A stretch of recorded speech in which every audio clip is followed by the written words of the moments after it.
Hello everyone, recursion on sequence and series भन्ने लेसनमा हामीले प्रिभियस भिडियोहरूमा arithmetic progression, geometric progression, harmonic प्रोग्रेसनको बारेमा डिटेलमा हेऱ्यौँ। एन्ड देन तिनीहरूको मिनको relation between arithmetic mean, harmonic mean, geometric mean पनि हेऱ्यौँ हामीले। देन हामीसँग छ अब रिकरेन्स रिलेसन भन्ने टपिक छ। रिकरेन्स रिलेसन भनेको चाहिँ के हो? A recurrence relation for the sequence an is an equation that expresses an in terms of one or more preceding terms of the sequence। भनेको हामीसँग चाहिँ के छ भने एउटा सिक्वेन्स छ। अब ABCD हुँदै गएको सिक्वेन्स छ भने यसको nth टर्मलाई त्यसको वान और मोर प्रिसिडिङ टर्म्ससँग चाहिँ रिलेट गरेर हामी एउटा जुन फंक्सन रिप्रेजेन्ट गरिन्छ भने त्यसलाई चाहिँ के भनिन्छ? रिकरेन्स रिलेसन भनिन्छ। भनेको जस्तै फिबोनाची फर एक्जाम्पलको लागि फिबोनाची सिक्वेन्सको लागि रिकरेन्स रिलेसन के हुन्छ? हामीलाई फिबोनाची सिक्वेन्स भनेको चाहिँ के हो? फिबोनाची फाइन्ड आउट गर्ने त fn-1 प्लस fn-2 हो। भनेको यसले चाहिँ के गर्यो?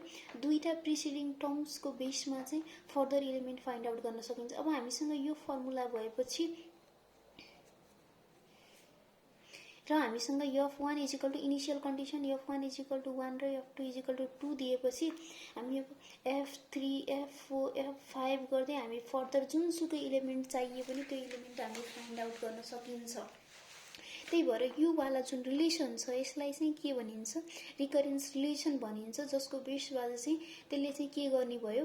यो जुन फंक्सनले चाहिँ कुनै पनि इलिमेन्टलाई nth टर्म अफ सिक्वेन्सलाई either one or two preceding टर्म्सको बेसमा चाहिँ डिफाइन गरिदिने भयो। अब हामीले यसको सिक्वेन्स फाइन्ड आउट गर्नु पर्यो भने अब f3 भनेको हामीसँग के हुने भयो? f3-1 2 प्लस 3-2 भनेको f1 हुने भयो गरेर f2 भनेको 2 प्लस 1 इजिकल टू 3 हुने भयो। f4 गऱ्यौँ भने अब हामीसँग के हुन्छ? f3 plus f2 equal two 3 plus 2 गरेर 5 हुन्छ। f5 फाइन्ड आउट गर्दा f4 प्लस f3 गरेर हामीसँग के हुने भयो? 5 प्लस 3 इजिकल टू, यसरी अब हामी के गर्न सकिने भयो? फिबोनाची सिक्वेन्स हामी फाइन्ड आउट गर्न सक्ने भयो। अथवा फर्मुला दिएको केसमा हामी सिक्वेन्स फाइन्ड आउट गर्न सकिने भयो। त्यस्तै अब सिक्वेन्स दिएको केसमा त्यसको रिकरेन्स फर्मुला, रिकरेन्स रिलेसन चाहिँ हामी फाइन्ड आउट गर्नु पर्यो। यहाँ हामीलाई चाहिँ के दिएको छ भने सिक्वेन्स दिएको छ र अब हामी यो सिक्वेन्सको चाहिँ रिकरेन्स फाइन्ड आउट गर्नुपर्ने छ। Find the recurrence relation of the following sequence भन्यो। फर्स्टमा हामीसँग के छ? 1 3 5 7। यो केसमा हामीसँग के छ? फर्स्ट टर्म हामीसँग के छ? फर्स्ट टर्म हाम्रो a0 इजिकल टू, हामीले अब फर्स्ट टर्मलाई जसरी रिप्रेजेन्ट गर्दा पनि भयो, एबाट रिप्रेजेन्ट गर्दा पनि भयो। अब अहिले a0बाटै सपोज गरेपछि हाम्रो जुन रिलेसन निकालिन्छ त्यो रिलेसनमा पनि त्यही फर्ममा आउने भयो। हामी त्यही फर्ममा डिनोट गर्दै जान्छौँ। फर्स्ट टर्मलाई हामी a0 मान्यौँ, a0 इजिकल टू 1 छ। देन सेकेन्ड टर्म हाम्रो के छ? a1 इजिकल टू 3 छ। अब a1 इजिकल टू 3 मा 1 र 3 को बिचमा डिस्टेन्स कति भयो? 2 भयो। एन्ड देन यसलाई अब हामीले यो a1 लाई a0 को फर्ममा हामी रिप्रेजेन्ट गर्यौँ भने यो के हुने भयो? a0 प्लस d हुने भयो। a0 हाम्रो 1 थियो, 1 प्लस 3 हुने भयो, सरी 1 प्लस 2 गरेर 3 हुने भयो। देन हाम्रो के छ? थर्ड टर्म छ। थर्ड टर्ममा हाम्रो के भयो? a2 छ। a2 हाम्रो 5 छ। 5 भनेको अब के छ? 3 प्लस 2 छ। So a2 is equal to a1 plus d। त्यस्तै फोर्थ टर्म हेऱ्यौँ भने फोर्थ टर्म हाम्रो के छ? a3 इजिकल टू 7 छ। यो पनि फेरि के छ? a2 प्लस d छ।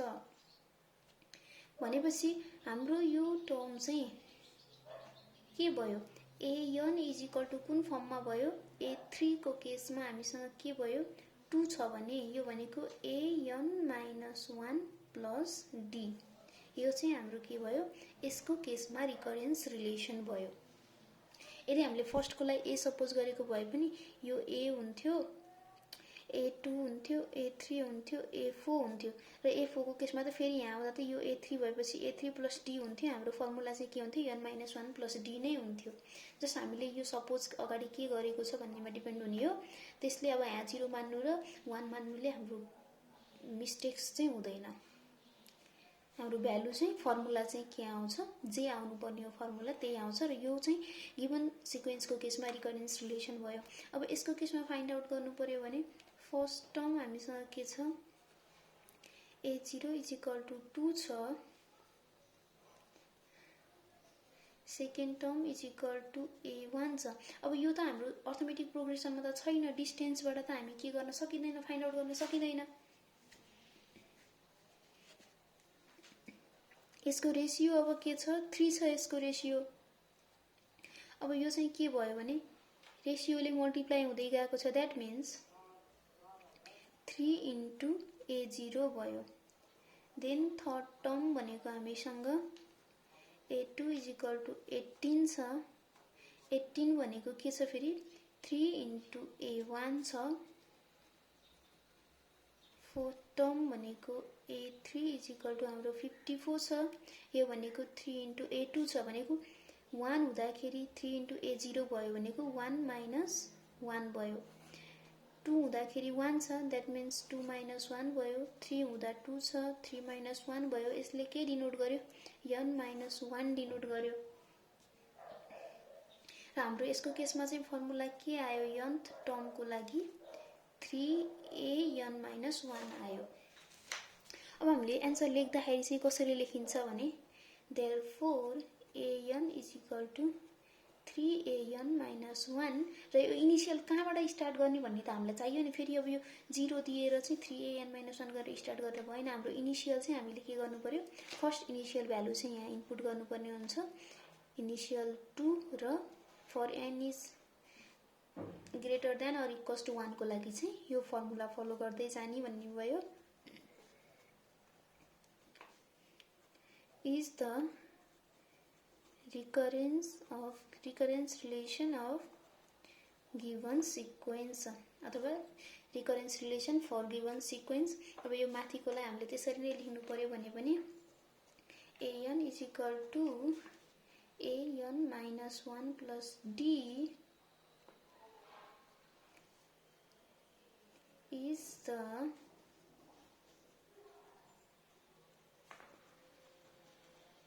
recurrence relation for given sequence। अब यो d को ठाउँमा an minus 1 plus 2 पनि हामीले लेख्न मिल्यो किनकि यो केसमा। अनि हामीले चाहिँ एउटा के दिनु पर्यो, A0 इज इक्वल टु चाहिँ 1 छ र n is greater than equal to, हामीले यो इनिसियल चाहिँ हामीले दिनुपर्छ। जहिले पनि हामीले रिकरेन्स रिलेसन लेख्दाखेरि इनिसियल हामीले इनपुट गर्नुपर्ने हुन्छ। जसरी हामीले चाहिँ यो फिबोनाची सिरिजको केसमा चाहिँ यो फंक्सन दिएर त्यसको चाहिँ के दिएको थियो, इनिसियल भ्यालुज दिएको थियो। अब हामीले सिक्वेन्स दिएको केसमा फर्मुला फाइन्ड आउट गर्न सकियो, यो फर्ममा चाहिँ रिकरेन्स रिलेसन फाइन्ड आउट गर्न सकियो भने अब यो फर्ममा चाहिँ रिकरेन्स रिलेसन दिएको केसमा हामी के फाइन्ड आउट गर्न सकिन्छ, सिक्वेन्स पनि फाइन्ड आउट गर्न सकिन्छ। अब यसरी हामीलाई चाहिँ रिकरेन्स रिलेसन दिएको थियो। हामीलाई इनिसियल टर्म चाहिँ हाम्रो के दियो, हाम्रो फर्स्ट टर्म जुन इनिसियल छ त्यो A0 इज इक्वल टु 3 दियो हामीलाई क्वेसनले नै। एन्ड हामीले n is equal to greater than or equals to 1 को लागि चाहिँ n is greater than equals to 1 को लागि चाहिँ यो फर्मुला फलो गर्नु पर्यो। सो सेकेन्ड टर्म हाम्रो के हुन्छ, अब A1 is equal to 2a1 minus 1 हुने भयो, that means 2a0, 2 into 3 is equal to 6 भयो। हामीले अब फर्मुला दिएर सिक्वेन्स निकाल्दाखेरि मिनिमम 4-5 वटा टर्म्स निकालेर राखिदिनु पर्यो। n माइनस 1 गर्दा 2a1 हुने भयो, that means 2 into 6 is equal to 12।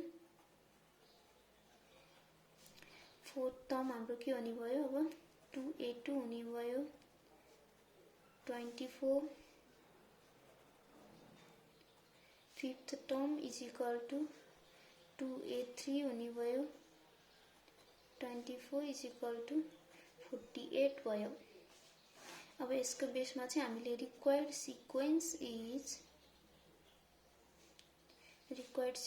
Is 3, 6, 12, 24, 48 गर्दै हामीले रिक्वायर्ड सिक्वेन्स लेख्न दियो। त्यस्तै अब अर्को इक्जाम्पल हामीले हेर्न सकिन्छ जसमा चाहिँ A1 इजिकल टु फर्स्ट चाहिँ हाम्रो A1 दिएको छ फर्स्ट इलिमेन्ट, त्यही भएर हामीले फर्स्टलाई 0 नै मान्नुपर्छ भन्ने हुँदैन, A1 बाट स्टार्ट गर्दा पनि हुन्छ।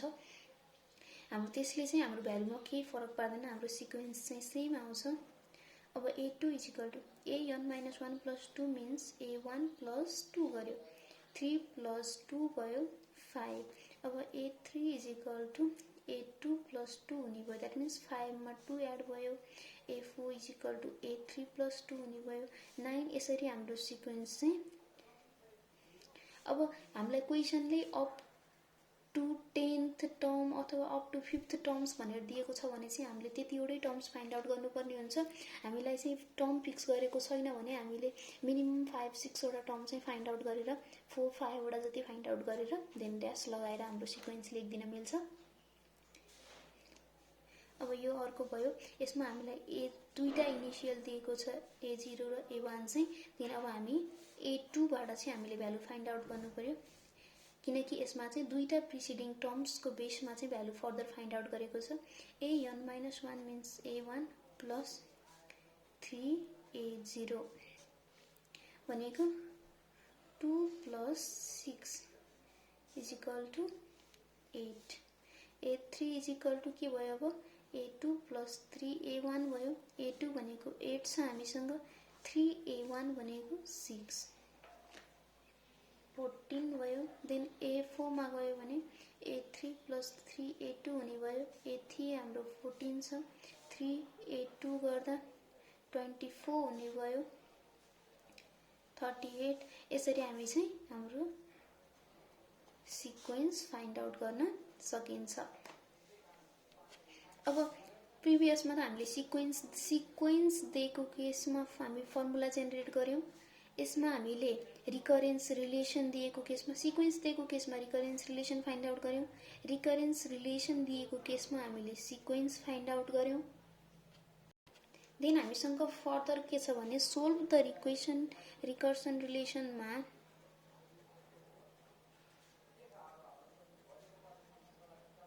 अब an इजिकल टु नभनिकन यो फर्ममा दिएर हामीलाई यो खालको भ्यालु दिएको हुन्छ भने अब यसमा चाहिँ हामीले के गर्नुपर्छ भने an इजिकल टु को केसमा अब यसमा चाहिँ हामीले भ्यालु नै सबै भ्यालु फाइन्ड आउट गरेर n बाहेक अरु चाहिँ हाम्रो इन्टिजरमै भ्यालु राखेर चाहिँ हामी त्यो फर्ममा चाहिँ जेनरल सोलुसन फाइन्ड आउट गरिन्छ।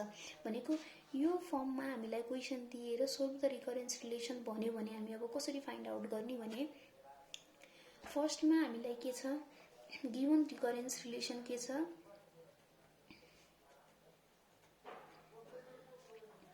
here we have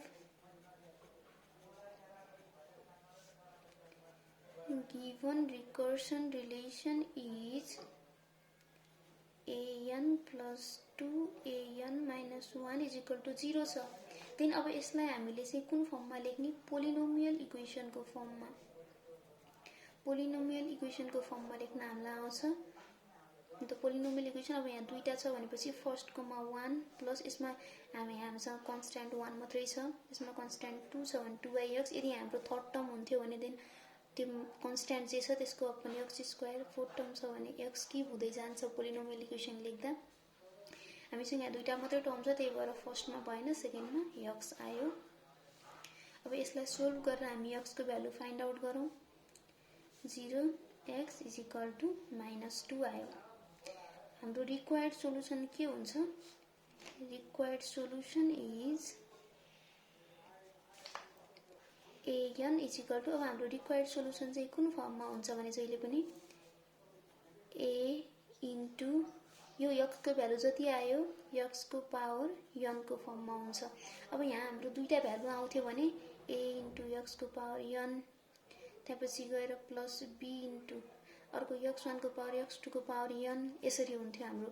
यहाँ थर्ड इलिमेन्ट आउँथ्यो भने c इन्टु x3 को पावर n हुँदै जान्थ्यो। अहिले हामीसँग एउटा मात्रै छ, त्यही भएर a इन्टु x को power n, that means a into -2 को power n।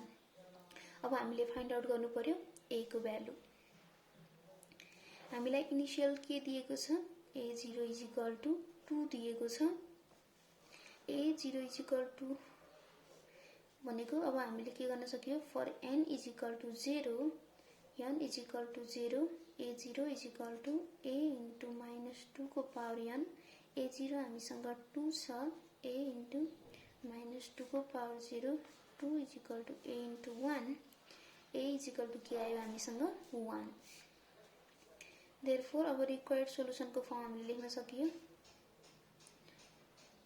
Required solution is an is equal to 2 into -2 को पावर n अब हामीलाई यसबाट चाहिँ हाम्रो के हुने भयो भने फर्स्ट टर्म सेकेन्ड टर्म अथवा डिफरेन्स अथवा फर्स्ट टर्म थाहा नभइकन हामीले डाइरेक्ट n मात्रै थाहा भएपछि त्यो कुनै सिक्वेन्सको लागि त्यसको रिकरेन्स रिलेसनबाट कुनै सिक्वेन्सको चाहिँ डाइरेक्ट कति टर्म अब 100 टर्म फाइन्ड आउट गर्नु पर्यो भने डाइरेक्ट यहाँ 100 राखेर हामीले त्यो सिक्वेन्सको लागि चाहिँ 100th टर्म फाइन्ड आउट गर्न सक्ने भयो यहाँ अरु फर्दर ए बी ए अथवा जुन फर्स्ट टर्म लास्ट टर्म अथवा डिफरेन्स हामीलाई चाहिएन यो केसमा त्यस्तै अब यो हामीले जुन एउटा मात्रै टर्म भएको लागि हेर्यौं हामीले मल्टिपल टर्म भएकोलाई चाहिँ हामीले हेर्न सकिन्छ दैट मिन्स अब an plus 3an minus 1 plus 2an minus 2 is equal to 0 so let us suppose a0 is equal to 1 a1 is equal to 3 दियो 3 अब यो हाम्रो गिवन इक्वेसन भयो यसलाई पोलिनोमियलको फर्ममा लेख्दा हाम्रो के हुन्छ 1 plus 3x plus 2x square equals to 0 हुन्छ यसलाई अब हजुरहरुले सोल्भ गरेर हेर्नुभयो भने x इज इक्वल टु एउटा -1 आउँछ एउटा -2 आउँछ यो सोल्भ गरेर हेर्न सक्नुहुन्छ अब दुईटा भ्यालु आएपछि हाम्रो रिक्वायर्ड सोलुसन के हुन्छ भने थिए as I told required solution अब a इन्टु x1 को power n plus b into x2 को पावर n यो चाहिँ के हो an इज इक्वल टु हो हामीले अब के फाइन्ड आउट गर्नु पर्यो a र b को भ्यालु फाइन्ड आउट गर्नु पर्यो त्यही भएर हामीलाई यहाँ दुईटा दिएको छ यो दुईटाबाट हामीसँग दुईटा स्टेटमेन्ट आउँछ सरी दुईटा इक्वेसन आउँछ एन्ड दुईटा इक्वेसनबाट हामी a र b को भ्यालु फाइन्ड आउट गर्न सकिन्छ भनेको हामीलाई when n is equal to 0 n is equal to 0 हुँदा यो फर्मुला अनुसार के हुन्छ a -1 0 प्लस b -2 0 हुन्छ दैट मीन्स